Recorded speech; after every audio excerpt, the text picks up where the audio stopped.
Après la pandémie de grippe H1N1 en 2009, nous étions l'un des pays les mieux dotés au monde en nombre de masques. Les masques, on en a 1 milliard comme ceci, 700 millions de cela. Début 2020, les masques sont devenus une denrée rare. Le stock a pu être maintenu à 105 millions de masques au 16 mars. Pourquoi cette pénurie? L'heure n'est certainement pas, et vous n'attendez pas ça de moi, à la moindre polémique. La polémique n'a pas sa place. Ne pas céder aux sirènes de la polémique. Il pourrait être facile de mobiliser notre énergie sur la recherche de responsabilité. N'attendez pas ça de moi, à la moindre polémique ou à la moindre volonté de rejeter la faute sur tel ou tel, il y a 10 ans, ou il y a 7 ans, ou il y a 8 ans. Je crois que c'est pas le sujet.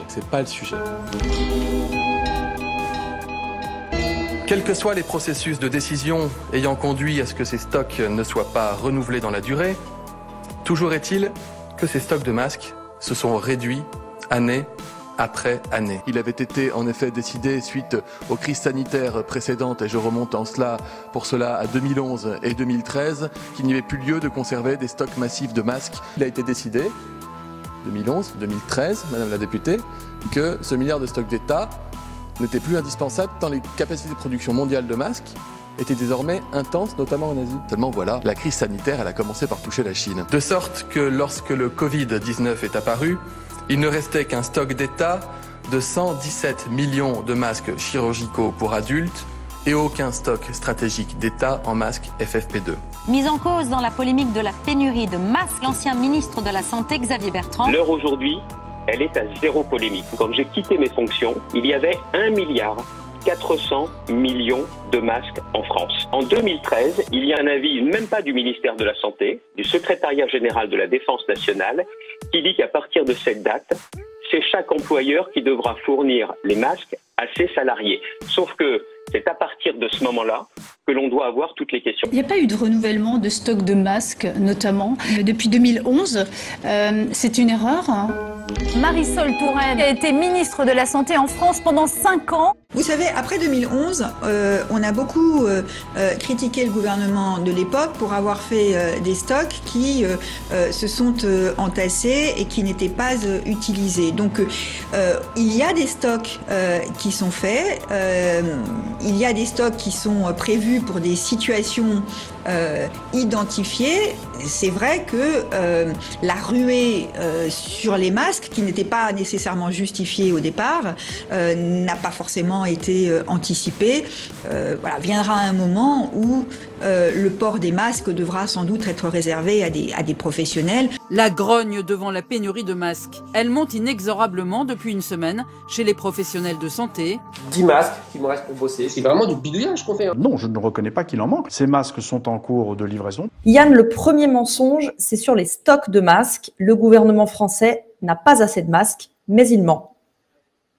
Oui, on est à la fin janvier, l'épidémie éclate en Chine. Et là, le gouvernement fait l'état des stocks, et en fait, il se rend compte que c'est au plus bas, c'est-à-dire qu'il y a seulement quelques dizaines de millions de masques chirurgicaux, mais surtout, il y a aucun masque FFP2. Là, je suis désolé, il faut qu'on fasse 30 secondes de pédagogie. Le masque chirurgical, ça vous empêche de contaminer les autres, mais ça ne vous protège pas. Si vous avez un masque chirurgical, vous n'êtes pas protégé. Ce qui protège contre le virus, c'est les masques qu'on appelle FFP2. Et là, le stock, il est à 0, pas un seul masque. Et là, se passe quelque chose d'étonnant, c'est que le gouvernement n'est pas responsable de cette situation, parce que c'est sous le quinquennat précédent qu'il a été décidé d'abandonner les stocks stratégiques de masques. Mais alors même que le gouvernement n'est pas responsable, ils vont mentir sur cette pénurie, ils vont mentir sur cet état des stocks. On a par exemple Agnès Buzyn, qui est ministre de la Santé à l'époque, qui dit tout va bien, on a suffisamment de masques, et elle dit même qu'il y a des masques qui pourront être distribués à la population, par exemple aux gens qui rentrent de Chine, ou aux gens qui ont été en contact avec des malades, et à tel point que on a un paradoxe qui est que les politiques mentent, se veulent rassurants, alors même qu'au ministère, au sein même de la direction générale de la santé, à ce moment-là, on s'inquiète, on regrette ce choix des politiques de mentir, et on se dit zut, il faut absolument acheter des masques. Si vous portez un linge vous êtes face à une personne malade qui vous postillonne dessus, que le linge est imprégné de virus, vous allez remettre le linge, vous allez vous en mettre sur les doigts, et après vous allez toucher votre visage une fois par minute comme n'importe quel Français. Si nous avons l'accès à des masques, nous encouragerons effectivement le grand public, s'il le souhaite, à porter des masques, en particulier ces masques alternatifs qui sont en cours de production.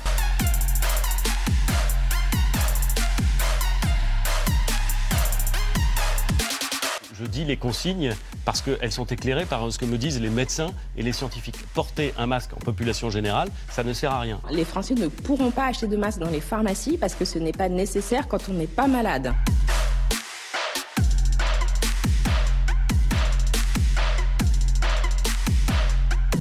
We must preserve medical, surgical and respirator masks for our frontline workers. But the idea of using respiratory coverings or mouth coverings to prevent coughing and sneezing, projecting disease into the environment or towards others, that's a mechanical process, and that in itself is not a bad idea. Nous avons vu monter dans les pays voisins ce virus et ses terribles conséquences, et nous avons adapté nos décisions au fur et à mesure. L'innovation industrielle française bat son plein pour la création et la fabrication de masques destinés au personnel non soignant. Il y a eu une autre façon de répondre à cette demande importante, c'est d'essayer de créer des nouveaux produits, d'utiliser la richesse, l'intelligence, l'innovation des entreprises françaises en matière de textile, en matière de papier, pour faire en sorte de créer des nouveaux masques qui vont répondre à des usages bien spécifiques. Et nous avons d'autres catégories de masques différents qui sont homologués. 85 prototypes ont été validés durant les derniers jours. Et nous sommes en train de monter aussi notre capacité de production nationale pour fournir progressivement des masques à toutes ces professions. Nous avons l'accès à des masques et nous encouragerons effectivement le grand public, s'il le souhaite, à porter des masques, en particulier ces masques alternatifs qui sont en cours de production. On apprend énormément de cette épidémie et être capable d'avoir d'autres moyens de protection de la population lorsqu'on aura levé le confinement, avec une sensibilisation complète de la population, ça fait sens. Moi, je l'entends comme cela. Et donc, on doit être capable de produire des masques pour des personnes qui ne sont pas des personnes soignantes, qui sont des personnes qui sont en ce qu'on appelle les deuxièmes lignes, des gens qui vont être en contact avec du public, voire demain, pouvoir proposer à tout le monde de porter une protection. On est en train de discuter de cela.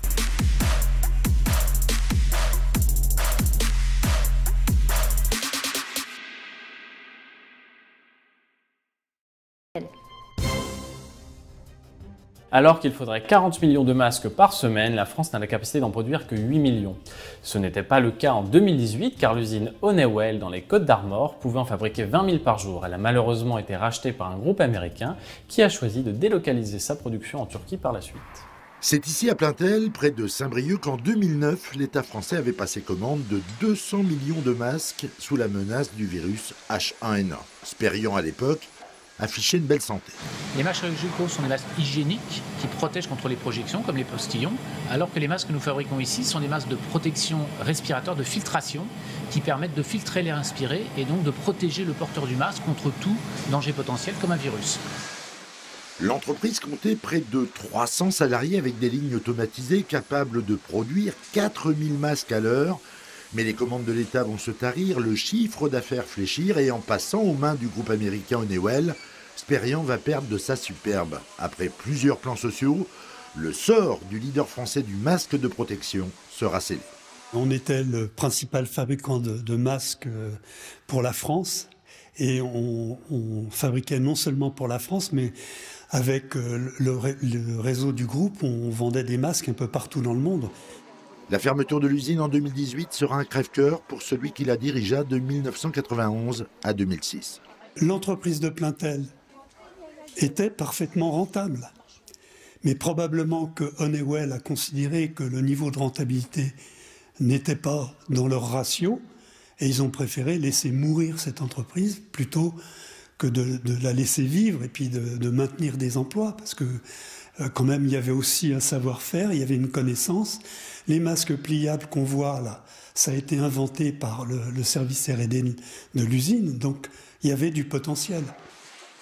Aujourd'hui, en pleine crise sanitaire, des voix s'élèvent pour rappeler le silence assourdissant des pouvoirs publics à l'heure de la fermeture. L'État dépourvu d'équipements pour ses soignants pourrait peut-être favoriser le redémarrage d'une activité qui lui fait cruellement défaut. À Plaintel, un véritable savoir-faire ne demande qu'à se réveiller.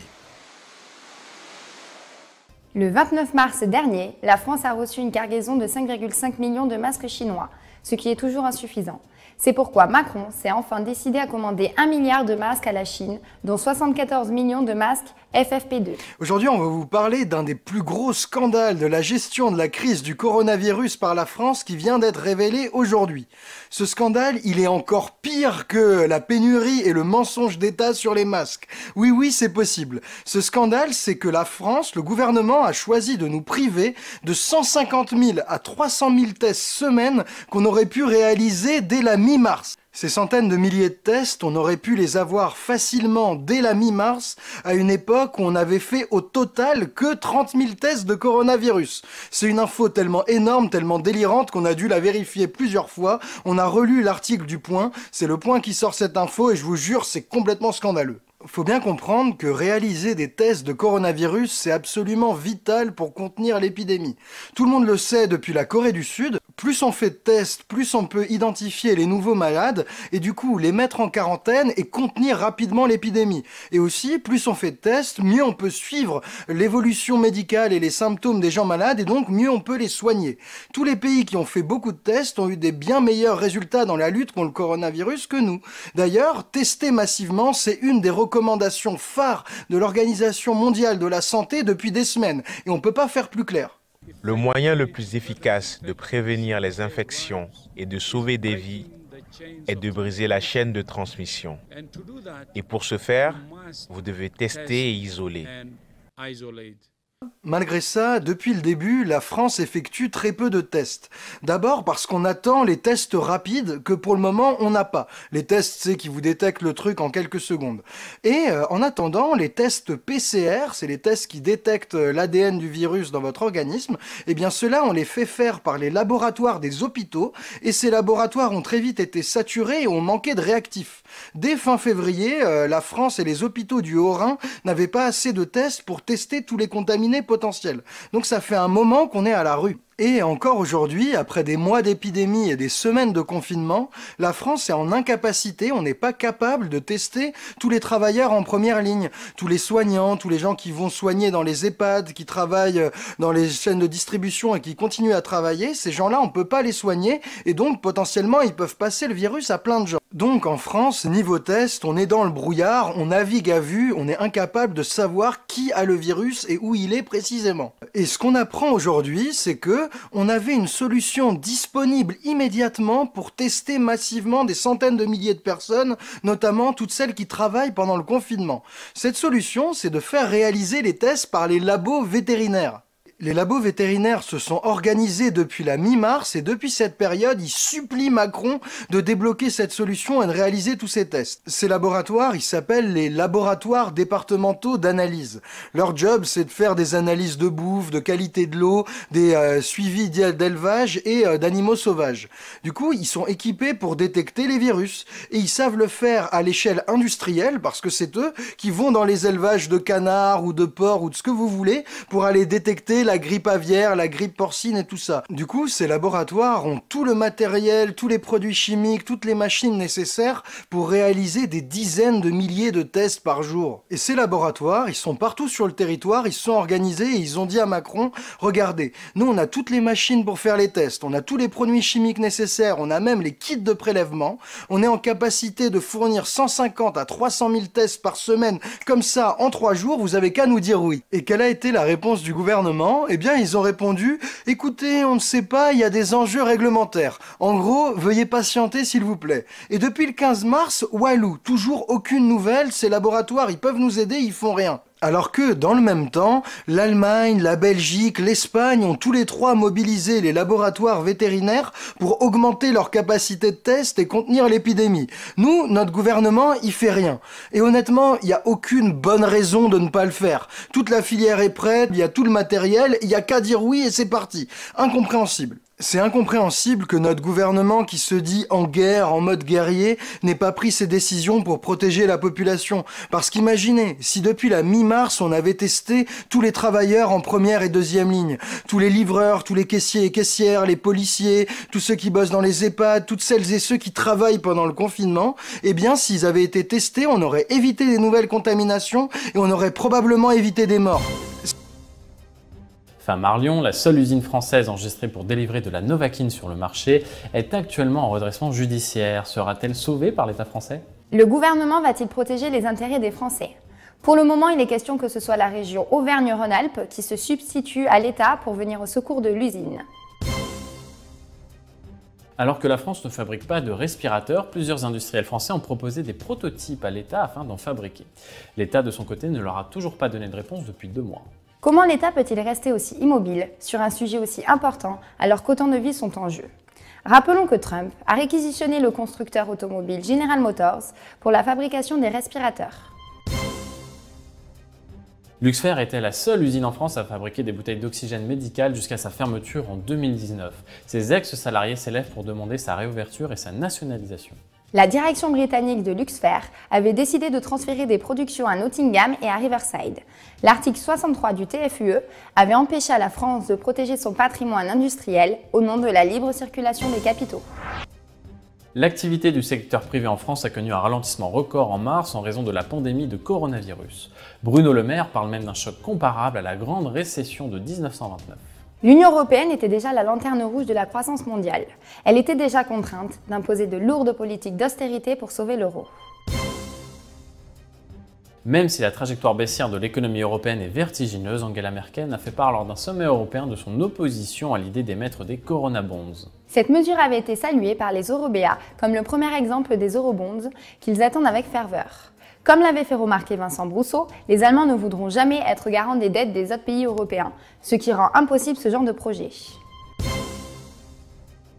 La décision prise par l'Union européenne de reporter l'examen des mesures qui visent à atténuer les conséquences économiques et sociales liées à la pandémie passe vraiment très mal en Italie. Pour une partie de la presse, Bruxelles abandonne la péninsule à son sort et elle n'hésite pas à parler d'une UE laide et morte. L'UE ne rapproche pas les peuples, elle les divise, les met en concurrence et réveille les tensions. L'Italie a été secourue par la Chine et la Russie et non par l'UE. La Russie voulait envoyer de l'aide médicale à l'Italie par avion. Et on a appris hier soir à 23 h que la Pologne avait décidé de fermer unilatéralement son espace aérien à la Russie, ce qui a obligé de faire tout un détour pour amener pourtant de l'aide médicale à un pays censé être un partenaire de l'Union européenne, à savoir l'Italie. Ça s'ajoute à une autre affaire, les fameuses affaires des masques que la République tchèque avait subtilisé 680 000 masques et des appareils respiratoires à l'Italie, alors que c'était une livraison de la Chine et que ce devait être juste un point de passage. La République tchèque, ils avaient saisi ça et pris la main dans le pot de confiture tout honteux. Ils ont dû rendre les masques, mais on voit bien dans ce cas-là qu'il n'y a aucune solidarité européenne. C'est d'autant plus scandaleux pour les Italiens qui voient ça que l'Italie est un contributeur net de l'UE. En 2018, il donnait 6,7 milliards d'euros à l'Union européenne. Et on voit les Italiens, justement, qui commencent à décrocher des drapeaux de l'Union européenne, à parfois les remplacer. On voit des vidéos par des drapeaux russes ou des drapeaux chinois. Et donc les Italiens sont dégoûtés. Tout ceci, c'est du terreau pour l'Italexit. Et d'ailleurs, un sondage de mars 2020 de l'Institut Thermométro montrait que 51,5% des Italiens étaient prêts à l'Italexit, alors que seulement 43,5% souhaitaient rester contre 5% qui ne se prononçaient pas. Donc l'Italexit, on peut le dire, ça déplaira peut-être à Emmanuel Macron, mais l'Italexit est en marche. La crise du coronavirus aura fait voler en éclats une partie de la doctrine bruxelloise et du sacro-saint pacte de stabilité qui limite à 3% du PIB les déficits publics et à 60% du PIB la dette publique. Ce qui montre bien que c'était possible. De même que l'Allemagne pouvait parfaitement sortir de son dogme du budget équilibré. L'Union européenne se prépare à un nouvel élargissement. Les États membres ont approuvé l'ouverture des négociations pour intégrer la Macédoine du Nord et l'Albanie sous conditions. Alors que l'UE est incapable d'aider l'Italie, elle promet de donner 50 millions d'euros à l'Albanie pour l'aider à lutter contre le coronavirus. Pourquoi cette différence de traitement ? Le Venezuela paiera les salaires des travailleurs publics et privés pendant 6 mois afin qu'ils restent chez eux. Nicolas Maduro a aussi mobilisé 20 000 médecins vénézuéliens et cubains pour une campagne de dépistage et a interdit les licenciements jusqu'au 31 décembre. Un grand pays se distingue à la façon dont il traite sa population la plus fragile. Voici une belle démonstration sanitaire et économique portée par le gouvernement vénézuélien aux citoyens les moins favorisés. De son côté, l'Allemagne a augmenté le nombre de dépistages du Covid-19 à 500 000 tests par semaine. Cette détection précoce aide en partie à maintenir le nombre de morts à un niveau relativement bas. Alors qu'en France, l'administration refuse de fabriquer des tests, l'Allemagne les généralise. Les chiffres vont parler et l'incompétence de notre gouvernement sera mise en avant.